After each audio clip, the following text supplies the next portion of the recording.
Ժողովուրդ, եկեք հիշենք Yandex-ի ամենամեծ ու լկտիկ ծոցիներից մեկը, երբ իրենք մեր ձեռքից խլեցին հերթափող գնելու հնարավորությունը։ Ուրեմն հիշում եք, ժամանակին վարորդը մուծում էր ֆիքսված գումար, առնում էր 12 կամ 24 ժամվա սմենա ու դրանից հետո ինչքան աշխատում էր, մաքուլ մնում էր իր գրպանին։ Բայց կազմակերպության ագահ աչքը դա չքաշեց։ Իրենք ջոկեցին, որ տաքսիստը կարող է օրվա վերջում ռեալ շահույթով տուն գնալ ու միանգամից վերացրին այդ ֆունկցիան։ Հիմա քեզ ստիպում են ամեն մի պատվերից վճարեց իրենց ահռելի 20-25%-ը, անկախ նրանից, դու այդ օրը պլանդ արդեն կատարել ես թե չէ։ Ախպեր ջան, դուք արհեստականորեն պատալոկ եք դրել վարորդի վաստակի վրա։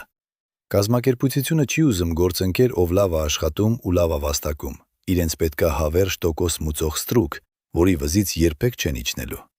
Տղեր ջան, ով է հիշում այն ժամանակները, երբ սմենա առնելով կարելի էր ռեալ գումար աշխատել, ու ոնց կազմակերպությունը անխղճաբար դա մեր ձեռքից տարավ։